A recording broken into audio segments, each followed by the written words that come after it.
নমস্কার বন্ধুরা, আশ্বাস কুকবুকে সবাইকে স্বাগত জানাই। বাড়িতেই খুব সহজেই কিভাবে তন্দুরি রুটি বানিয়ে নেওয়া যায় সেটা আজ আমি আপনাদের সাথে শেয়ার করব।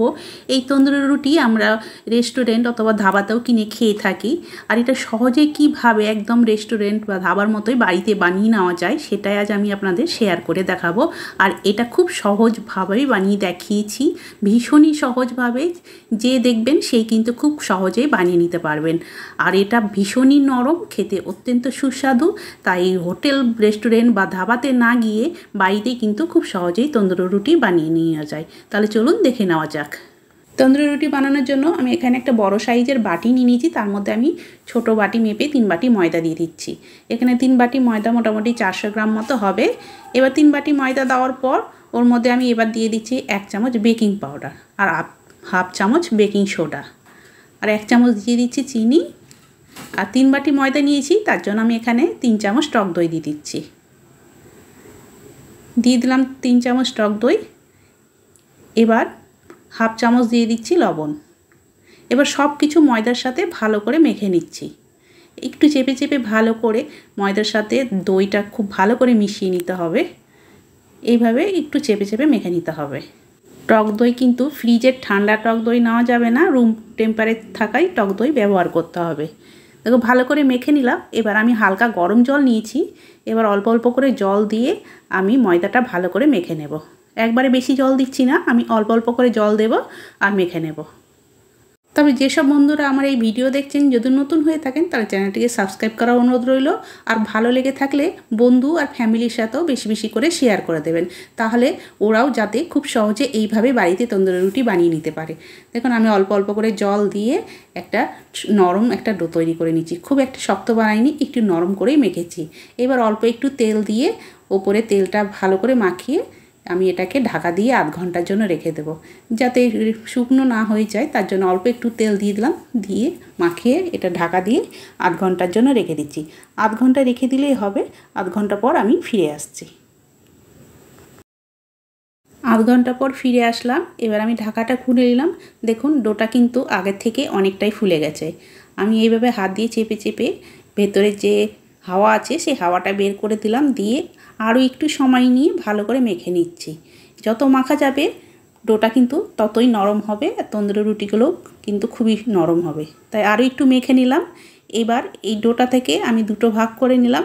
এবার একটা ভাগ নিয়ে একটা ব্যালেন্স চাকি নিয়ে নিলাম। এই ব্যালেন্স চাকির ওপর লম্বা করে প্রথমে এইভাবে লম্বা করে নিয়ে তারপরে রুটি যেমন লেচি কাটে সেরকম একটা একটা করে লেচি কেটে নিচ্ছি।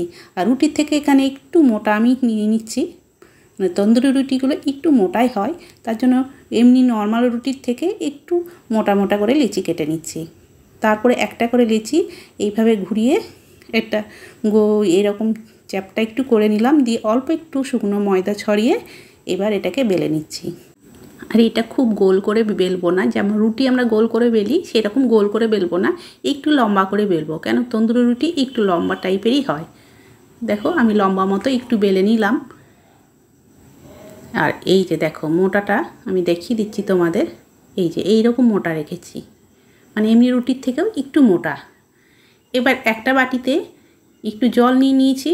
এবার একটা ব্রাশ দিয়ে ওপরে জল ব্রাশ করে দিচ্ছি। পুরো রুটিটার ওপরেই জল ব্রাশ করে দিলাম। এবার এটা সরাসরি ভেজে নেব। তার জন্য আমি গ্যাসের ওপর একটা রুটি ভাজার চাটু আগেই গরম করতে দিয়ে দিয়েছিলাম, ভালো মতো গরম হয়েছে। এবার যে দিকটা জল লাগালাম সেই দিকটা আমি চাটুর মধ্যে দিয়ে দিয়েছি। তারপরে দেখো আস্তে আস্তে কিন্তু ফুলতে শুরু করেছে। এটা কিছুক্ষণ এইভাবে রেখে দিলে কিন্তু ভালো মতো ফুলে যাবে। দেখো আস্তে আস্তে একদিকটা কিন্তু হয়ে গেছে। এবার সাঁড়াশি দিয়ে এইভাবে চাটুটা ধরে এই আগুনের দিকে এইভাবে উল্টো করে ধরলে কিন্তু তন্দুরি রুটি ভালো মতো হয়ে যাবে। আর যেহেতু জল লাগানো আছে তাই পড়ে যাওয়ার কোনো ভয় নেই। এইভাবে আমি সেঁকে নিচ্ছি তন্দুরি রুটি। দেখো তন্দুর ছাড়াই গ্যাসে কিন্তু খুব সহজেই বানানো হয়ে যাচ্ছে। দেখো কত সুন্দর হয়ে গেল। এবার আস্তে করে তুলে নিচ্ছি। দেখো একদম হয়ে গেছে তন্দুরি রুটি তৈরি। নামিয়ে নিলাম একটা, আরও একটা ঠিক ওইভাবেই তৈরি করে আমি আবার দিয়ে দিলাম, দিয়ে এটাও কিছুক্ষণ ভেজে নেব। খুব সহজে হয়ে যায় এইভাবে, কিন্তু ভীষণই সহজ। যখনই মন চাইবে বাড়িতে এইভাবে কিন্তু তন্দুরি রুটি বানিয়ে নেওয়া যায়। আর দেখতে পাচ্ছেন উল্টো দিকটা কিন্তু একটুও পড়েনি আর ভীষণই নরম হয়েছে। এই যে খুব সহজভাবে তৈরি হয়ে যাচ্ছে। এইভাবে আমি কিন্তু সবগুলোই একে একে ভেজে নেব। আর এই রকম একটু আগুন থেকে একটু উঁচু করে ধরে চারিদিকে এইভাবে ঘুরিয়ে ঘুরিয়ে সেঁকে নিতে হবে, তাহলেই কিন্তু তন্দুরি রুটি তৈরি হয়ে যাবে। দেখুন কত সহজে কিন্তু হয়ে যাচ্ছে তন্দুরি রুটি তৈরি। একদম রেস্টুরেন্ট ধাবাতে যেমন খাই ঠিক সেই রকমই, ভীষণই সহজভাবেই আমি দেখালাম। আপনারা যখনই মন চাইবে বাড়িতে কিন্তু এইভাবে বানিয়ে খেয়ে নিতে পারবেন। তাহলে আমি একে একে সবগুলোই বানিয়ে নিয়েছি। দেখুন কতটা সুন্দর হয়েছে আর ভীষণই নরম হয়েছে। দেখুন এই যে একেবারে নরম। আর উল্টো দিকটাও দেখাচ্ছি, দেখুন একটুও কিন্তু পড়েনি, খুব সুন্দর হয়েছে। একদম বোঝাই যাবে না যে বাড়িতে বানানো, মনে হবে রেস্টুরেন্ট থেকে কি ধাবা থেকে নিয়ে আসা। খুবই সফট। একটা আমি আপনাদের ছিঁড়ে দেখাচ্ছি কতটা নরম হয়েছে। দেখুন এই যে দেখুন ভীষণই নরম হয়েছে। আর এটা ঠান্ডা হয়ে যাওয়ার পরও কিন্তু এই রকমই নরমই থাকবে। খেতে ভীষণই সুন্দর। যখনই মন চাইবে বাড়িতে কিন্তু এইভাবে বানিয়ে নিতে পারেন। এবার আমি এটা চিকেনের সাথে সার্ভ করছি, না এটা চিকেনের সাথে খেতে বেশি ভালো লাগে। দেখুন তাহলে কত সুন্দর হয়ে গেল, একদম পুরো রেস্টুরেন্ট বা ধাবার মতোই। ধাবাতে না গিয়ে বাড়িতেই কিন্তু এভাবে বানিয়ে নেওয়া যায়। তাহলে বন্ধুরা আজকের এই রেসিপি কেমন লাগলো কমেন্ট করে অবশ্যই জানাবে। ভালো লেগে থাকলে একটা লাইক আর শেয়ার করে দেবে। তবে আজকের মতো আমি এখানে শেষ করছি, আবার একটা নতুন রেসিপি নিয়ে চলে আসবো। সবাই ভালো থাকবেন, সুস্থ থাকবেন।